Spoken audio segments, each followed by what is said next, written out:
नमस्कार दोस्तों, मैं हूं विजय विद्रोही। आप देख रहे हैं अनकट। तो गुजरात में जो ताजा सर्वे आया है उसके बाद से बड़ी हलचल मच गई है। एबीपी न्यूज की वोटर का ये सर्वे है। इससे पहले टाइम्स नाउ का भी सर्वे आया था। दोनों सर्वे बता रहे हैं कि बीजेपी चुनाव जीत रही है, कांग्रेस दूसरे नंबर पर है और आम आदमी पार्टी तीसरे नंबर पर है। लेकिन आम आदमी पार्टी फिर भी इसमें एक संभावना देख रही है। संभावना क्यों देख रही है और आगे क्या उसके पक्ष में अगले 12 हफ्तों में स्थितियां सुधर सकती हैं, इसकी आज विवेचना करने की कोशिश करते हैं। आंकड़ों के हिसाब से हम बात करेंगे जो सर्वे में बनाई गई है। सर्वे कहता है कि बीजेपी को पिछली बार के मुकाबले 2% वोट कम मिलेगा, यानी 49 की जगह 47% वोट मिलेगा। लेकिन सीटें बढ़ जाएंगी करीब 40-45, 99 से बढ़कर 134 से 143 हो सकती है। कांग्रेस का वोट परसेंटेज 42 से घटकर 32 हो जाएगा, 9% वोट कम होगा और सीटों की संख्या भी कम हो जाएगी। 77 मिली थी, इस बार आधी से ज्यादा करीब 40-44 सीटें। लेकिन आम आदमी पार्टी का वोट परसेंटेज पिछली बार 0.1 था, यानी सिर्फ 25,000 वोट मिले थे। इस बार उसको 17% वोट मिलते दिख रहे हैं। लेकिन सीटें आ रही हैं 0 से लेकर 2। ये ऐसा क्यों कह रहा है सर्वे, इसको समझने की कोशिश करेंगे। एक तो 17% वोट, यानी आम आदमी पार्टी के लिए जो कहा जा रहा था कि वो वोट कटवा पार्टी साबित होगी, यानी कहीं बीजेपी का वोट काटेगी, कहीं कांग्रेस का वोट काटेगी, लेकिन खुद के खाते में कुछ डाल नहीं पाएगी। लेकिन ऐसा होता दिख नहीं रहा है, क्योंकि वोट कटवा पार्टी 3%, 4%, 6%, 7% से ज्यादा वोट आमतौर पर नहीं लेती है। अगर कोई पार्टी 10% से ज्यादा वोट लेती है, यानी उसका कोई आधार बन रहा है। कोई 15% से ज्यादा वोट लेती है, तो यानी वो सीटें निकालने की भी स्थिति में है। फिर 17% पर 0 से 2 सीटें क्यों? क्योंकि आम आदमी पार्टी का वोट छितरा हुआ है, हर जगह उसको वोट मिलता दिख रहा है। इससे एक ये अंदाजा लगाया जा सकता है, सिर्फ शहरी क्षेत्र में भी कुछ इलाकों में ही आम आदमी पार्टी सीमित नहीं है, वो गांव में भी बढ़ रही है, शहरों में भी बढ़ रही है। नहीं तो उसको 17% वोट मिलते नहीं मिलते। अब कुछ लोग कह रहे हैं कि साहब उत्तराखंड में भी तो ऐसा ही बताया गया था। उत्तराखंड में बताया गया था कि आम आदमी पार्टी को 18% वोट मिल रहा है। लेकिन फर्क ये है कि उत्तराखंड में मिला वोट था सिर्फ 6 या 7%, 6.5%। तो यही हालत गुजरात में हो जाएगी। लेकिन सी वोटर के सर्वे कुछ और संकेत भी देता है। वो ये कहता है कि आम आदमी पार्टी को उत्तराखंड में 18% वोट मिल रहा था, लेकिन बाद में स्थिति खराब हुई। और क्योंकि जब लोगों से पूछा गया कि किस पार्टी को वो सत्ता में आना देखना चाहते हैं, तो सिर्फ 5% ने कहा कि वो आम आदमी पार्टी को सत्ता में देखना चाहते हैं, लिहाजा वोट भी उतना ही मिला। लेकिन गुजरात में ये स्थिति नहीं है, 17% वोट मिलता दिख रहा है। और लोगों से पूछा गया कि पहली पार्टी कौन सी है उनकी पसंद की, जो सत्ता में आना चाहती है, उनकी नजर में दिखना चाहती है, जिसे वो देखना चाहते हैं वोटर। तो 63% ने कहा बीजेपी, 9% ने कहा कांग्रेस, लेकिन 19% ने कहा आम आदमी पार्टी। इस आंकड़े से आम आदमी पार्टी गदगद है कि 17% वोटर, यानी पिछली बार 0.1%, यानी 1000 वोटर में 1 वोट मिल रहा था आम आदमी पार्टी को। इस बार 100 में से 17 वोट मिल रहे हैं आम आदमी पार्टी को, 100 वोटरों में से, यानी हर छठा वोटर आम आदमी पार्टी के पक्ष में है। हालांकि हर दूसरा वोटर बीजेपी के पक्ष में है, हर तीसरा वोटर हम मोटे तौर पर कह सकते हैं कांग्रेस के पक्ष में है। लेकिन 19% लोग ये कह रहे हैं कि वो आम आदमी पार्टी को सत्ता में देखना चाहते हैं। तो इस हिसाब से लोग कह रहे हैं कि आम आदमी पार्टी ने इसी तरह अपना जोर लगा के रखा तो उसका ग्राफ और ऊपर जाएगा। आने वाले समय में अगर वो 25% तक चला जाता है तो फिर वो काफी सीटें निकालने की स्थिति में भी होगी।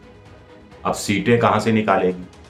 तो यहां भी 2017 के आंकड़ों को कुछ लोग आधार बना रहे हैं। कुछ लोग कह रहे हैं कि साहब 2017 में 31 सीटें ऐसी थी जहां हार जीत का अंतर 3000 या 3000 वोट से कम था।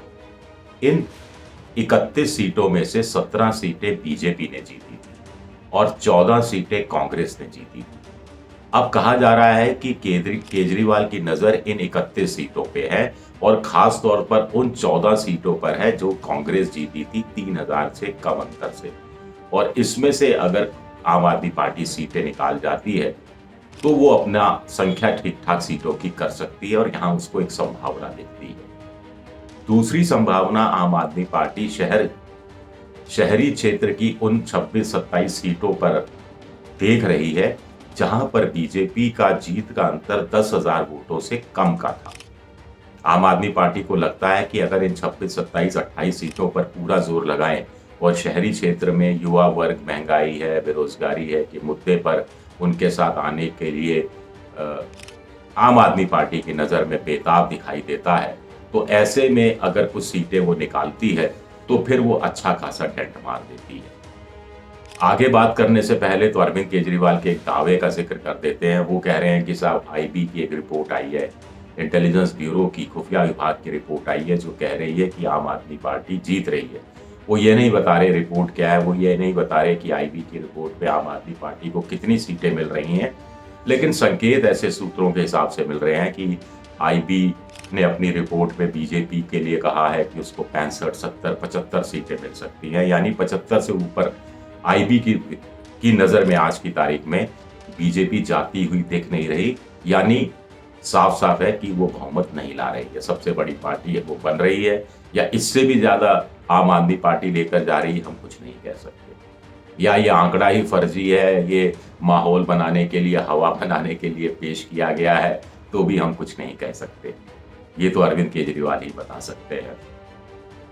केजरीवाल ने देखिए अपनी चाल बदली है। पहले वो बीजेपी पर हमला कर रहे थे, शहरी क्षेत्र में ज्यादा घुसने की कोशिश कर रहे थे, अब ग्रामीण इलाकों में भी घुसपैठ हो रही है और वो कह रहे हैं लोगों से, गुजरात के वोटरों से कि साहब कांग्रेस को वोट देने का क्या फायदा है, कांग्रेस का वोट देकर तो बर्बाद कर देंगे आप वोट, क्योंकि कांग्रेस को वोट देंगे, कांग्रेस का विधायक आ जाएगा लेकिन वो चला जाएगा बीजेपी में, तो क्या फायदा। कर्नाटक में भी तो ऐसा ही हुआ था, मध्य प्रदेश में भी तो ऐसा ही हुआ था, राजस्थान में भी तो होते होते रह गया था। अभी हाल फिलहाल में 11 में से 8 विधायक कांग्रेस के गोवा में भी तो बीजेपी में चले गए, तो गोवा और जा सकते हैं तो गुजरात में क्यों नहीं जा सकते।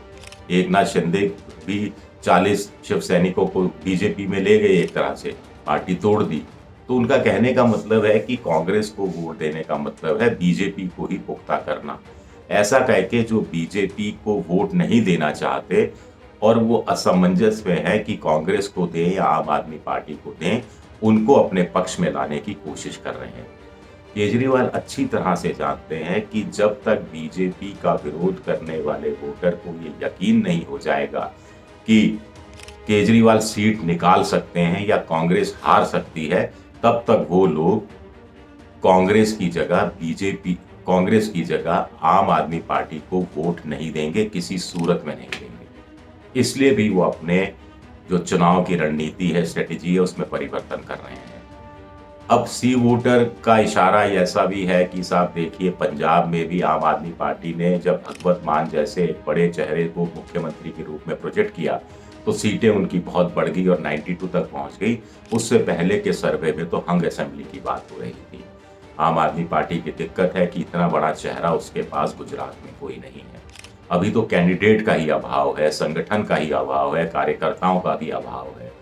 और ऐसे में एक साथ एक इतनी लंबी छलांग कि आप सत्ता में आ जाएं या कांग्रेस को भारी संख्या में पछाड़ते हुए नंबर 2 पर पहुंच जाएं, ऐसा कुछ लोगों के विचार से बड़ा असंभव तो नहीं है, लेकिन बहुत बहुत बहुत मुश्किल नजर आता है। वहां कहा जा रहा है कि बीजेपी भी चिंता में है, नरेंद्र मोदी के दौरे भी पड़ गए हैं, 1.5 लाख करोड़ का वेदांता का प्रोजेक्ट महाराष्ट्र से छीनकर गुजरात को दे दिया गया। पिछले 6 महीने में 90,000 करोड़ की परियोजनाओं का उद्घाटन प्रधानमंत्री मोदी कर चुके हैं। तो 4.5 साल क्या किया था जो 6 महीने में आपको इतना सक्रिय होने की जरूरत पड़ी, ये सवाल उठाया जा रहा है। हाल ही में मोदी जी का दौरा हुआ था गुजरात का, तो उन्होंने अधिकारियों के साथ बैठकर एक एक परियोजना की गहन समीक्षा की। और दूसरी बात यह है कि सर्वे ये बता रहा है कि गुजरात के मुख्यमंत्री 30% सिर्फ लोग उनको चाहते हैं, उनके कामकाज से खुश हैं। गुजरात की सरकार से सिर्फ 35% लोग खुश हैं। लेकिन मोदी जी के कामकाज से 60% लोग खुश हैं। तो क्या मोदी ही एक इस बार फिर तारणहार बनेंगे, मोदी के नाम पर ही वोट डलेगा, मोदी ही जिताने की स्थिति में होंगे, या फिर कांग्रेस का वोट, बीजेपी का वोटर ये सोच सकता है या फेंस सिटर सोच सकता है कि 27 साल से वो मोदी के नाम पर, या पिछले 13 साल से, तो उससे पहले डायरेक्ट 13 साल से तो वो मोदी को ही जिताते रहे, लेकिन उसकी ज़िंदगी इतनी नहीं बदली जितनी की वो उम्मीद कर रहा था। तो ऐसे में आम आदमी पार्टी जो 7 गारंटी दे रही है, बिजली मुफ्त का, पानी मुफ्त का, महिलाओं के लिए 1000 रुपया करीब बेरोजगारी भत्ता, किसानों की फसल MSP पर खरीदना, भत्ते बढ़ा देना, पुलिस वालों से लेकर तमाम दूसरी चीज़ों की गारंटियां देना, तो क्या उस पर यकीन किया जा सकता है या यकीन किया जाना चाहिए? ये भी कुछ बड़ा सवाल उठ रहा है। तो देखना अपने आप में दिलचस्प होगा कि गुजरात का चुनाव किस तरफ बढ़ता है। अभी चुनाव मोटे तौर पर खुला है, ये बिल्कुल कहा जा सकता है। बीजेपी की बड़ी तमन्ना है कि माधव सिंह सोलंकी का जो 149 सीटों का रिकॉर्ड है उसको वो तोड़े। हालांकि पहले तो मोदी जी के सामने बड़ी चुनौती होगी केशु भाई पटेल के 127 सीटों के रिकॉर्ड को, बीजेपी के रिकॉर्ड को तोड़ने की, क्योंकि लोग कह रहे हैं कि देखिए 2002 का सबसे मुश्किल चुनाव था कांग्रेस के लिए। 2002 के दंगों के बाद वो चुनाव हुआ था, कांग्रेस के कार्यकर्ताओं को घर में घुसने नहीं दिया जाता था गाँवों में, फिर भी कांग्रेस ने करीब 34% वोट लिया था और 51 सीटें आई थी। तो इससे नीचे कहाँ जाएगी कांग्रेस? कांग्रेस का वोट पर एक कमिटेड वोट करीब 35-36% वोट है उसका। बीजेपी का 37-38 वोट है जो कमिटेड है। तो ऐसे में आम आदमी पार्टी कहां से गुंजाइश निकालेगी? लेकिन लोग कह रहे हैं कि पंजाब के लिए भी ऐसा कहा जाता था, एक वक्त दिल्ली के लिए भी ऐसा कहा जाता था। दिल्ली में बीजेपी का वोट परसेंटेज तो इंटैक्ट रहा, लेकिन कांग्रेस को पूरा का पूरा जीम लिया, यानी राजस्थानी भाषा में जीमना यानी पूरा खा लिया आम आदमी पार्टी ने। तो ऐसा जब पंजाब में भी हो सकता है, ऐसा दिल्ली में भी हो सकता है, तो ऐसा गुजरात में क्यों नहीं हो सकता? कुछ लोग कह रहे हैं हो सकता है, लेकिन इस बार होना मुश्किल। तो केजरीवाल ये जो धारा को कैसे बदलेंगे, किस तरह से बदलेंगे, और क्या कोई गेम चेंजिंग आइडिया सामने लेकर आएंगे, ये देखना अपने आप में दिलचस्प रहेगा। तो सर्वे से ये वो बीजेपी खुश हो सकती है कि रिकॉर्ड अपनी तरफ से, बीजेपी का एक नया रिकॉर्ड बन सकता है, लेकिन अंदर अंदर कहीं ना कहीं बेचैनी भी है, थोड़ा सा घबराहट भी है जो दिखाई देती है। शुक्रिया, बहुत बहुत शुक्रिया।